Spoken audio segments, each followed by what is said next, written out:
Dario once said, when I was 5, that's when I started to love film.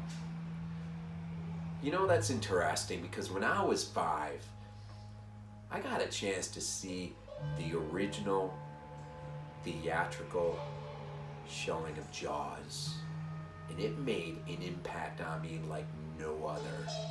So I have to say, I probably can attest to the same thing. And when I was 5, that's when I started to love film. Nice.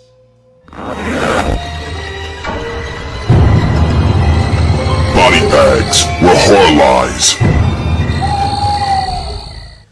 Hey guys, Rob from Georgia here with you, and I'm your Wednesday night host for BodyBags, and this is week 295.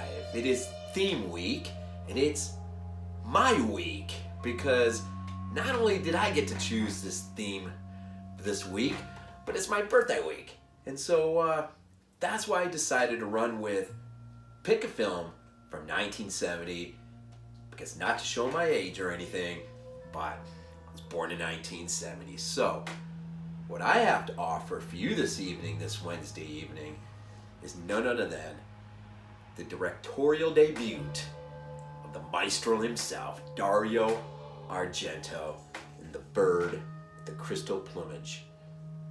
Perhaps one of the great giallos there are. This film, boy, directed, written by the maestro himself. Cinematography, I'll just mention Vittorio Storio, I think is how you say his name. I just mentioned it because in 1979 he would also be the director of photography for Apocalypse Now, which is one of my all-time favorite war films. And of course, composing the music for this film, none other than Ennio Morricone, of course.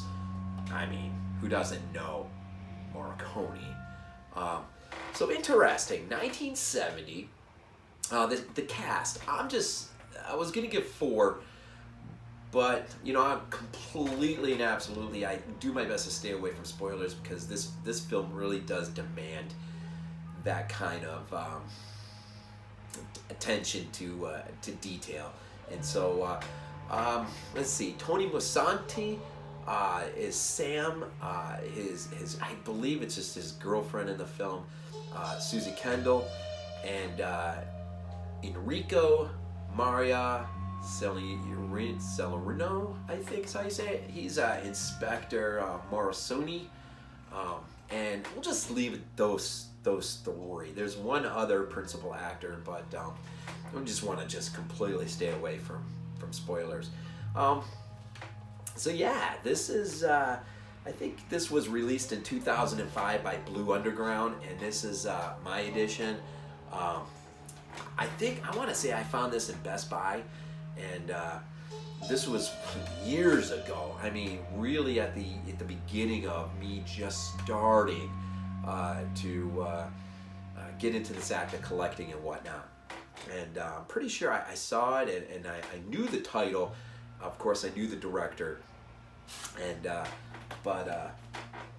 I mean, it's one of those nice Blue Underground releases, 2-disc set, and a few extras, commentary by I think a film historian, and interview with Dario, and there's a few things in here. But this is a really nice edition. Now they also. The Bird with the Crystal Plumage was also just recently released in a spectacular edition by Arrow Video. And so that's out there too.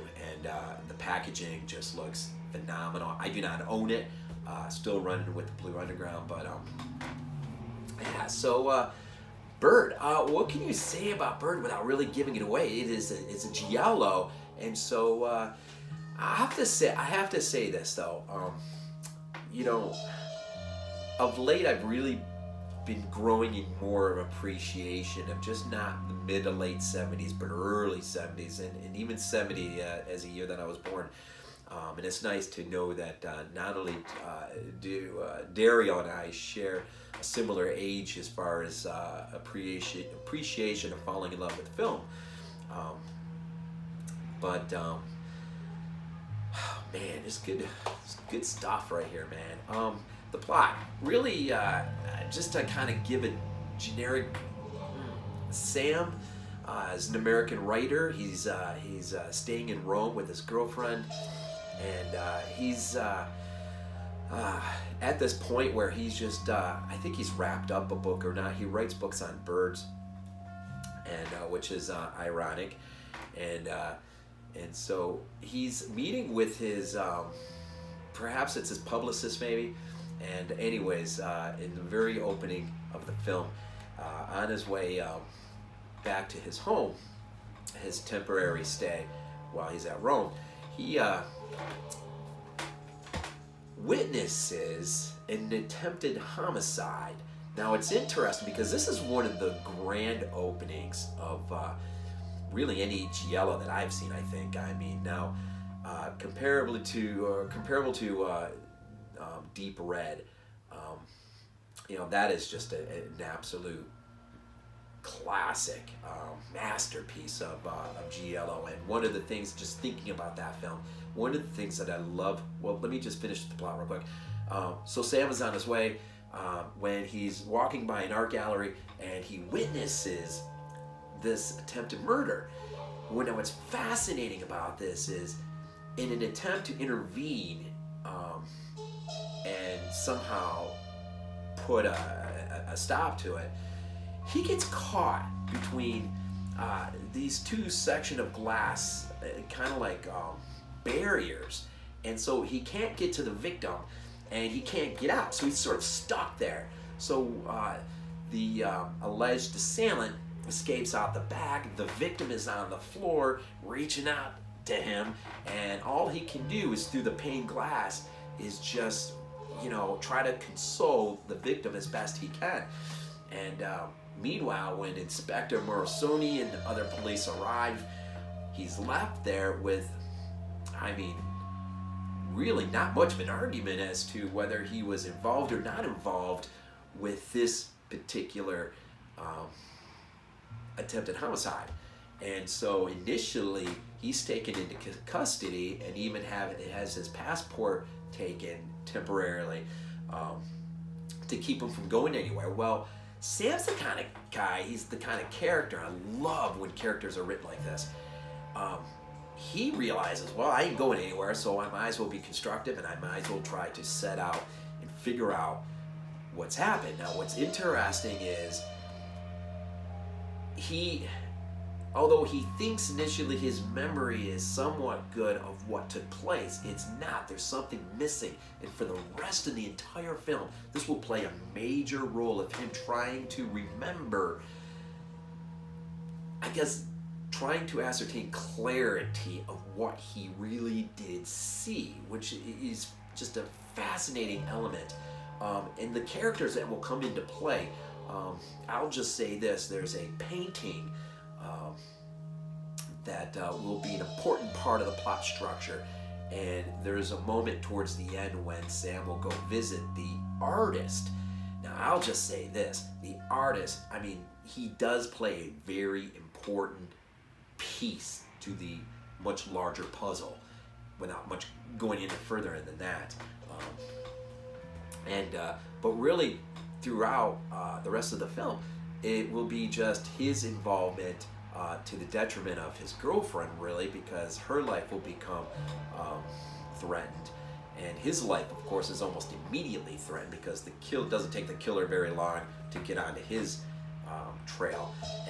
But ultimately, he'll make an interesting decision about halfway through or so when the inspector just realizes, you know what, I'm not going to get anywhere with this guy. He didn't have anything to do with it. I'm just going to let him go.